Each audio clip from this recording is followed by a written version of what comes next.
All right, well, we're in our final video, and what we're going to be doing is all right, problem 7 and 8 on how to use fundamental trig identities to simplify trigonometric expressions. So let's start with number 7. And what we have here is we have sine, cosecant, and negative sine. And what we're going to do is, with any of these, I don't see, this is not a fundamental trig identity, but we do see a sine here and a cosecant. Well, one of the rules is what we can do is we can simplify this and make sure everything is in terms of, all right, sine and cosine. So I'm going to change this cosecant into 1 over sine of theta. All right, minus sine of theta here.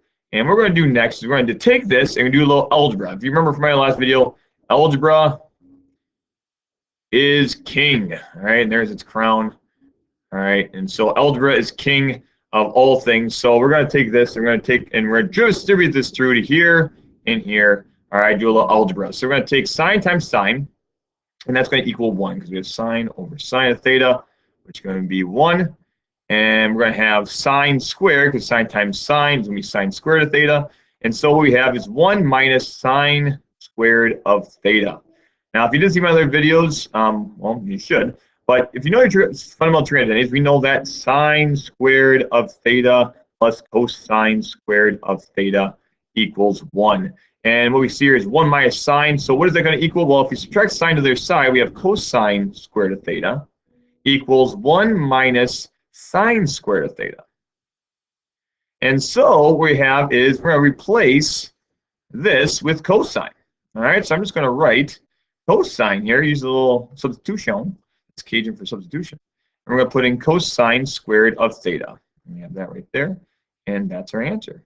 Not too shabby, right? So now we're going to do one more. We're going to do number 8.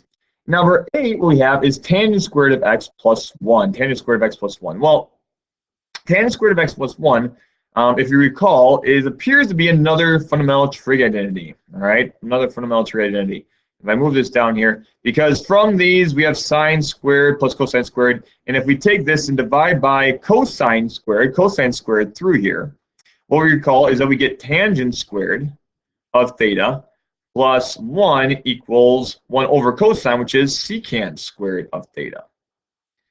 So right here, this is a kind of an easier one. We see tangent squared of x plus 1. Yes, my friends, that is going to use a little substitution again. And we're going to take and plug in secant there. So for those that are kind of saying, what? How do you know that? Well, you have to know your fundamental trig identities very, very well. So you have to know this one, and all the offshoots of it. And along with one more, all right, I have this on several other videos, but if you take this and divide it by sine, you have 1 plus cotangent squared of theta equals cosecant squared of theta. That's the other fundamental trig identity. So whenever you do any simplification, understanding or knowing these 3 are essential. The cofunctions are also kind of important as well. Well, now what we have is 1 over secant squared, and well, that's the same thing as 1 over cosine squared of theta, and fraction over fraction is a reciprocal, and so we have is the cosine squared of theta.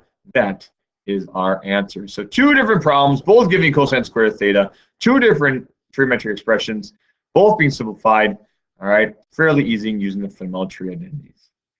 Well, I hope that helps you out. This wraps up my 8 problems I did on using the fundamental.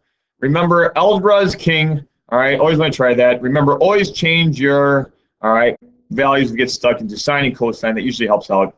Fundamental trig identities, look for them. They're everywhere, all right, and that's how we roll. All right, well, I hope this helps you out. Check out my other videos on other math problems and other math concepts. So, all right, good luck and God bless in the rest of your trigonometry.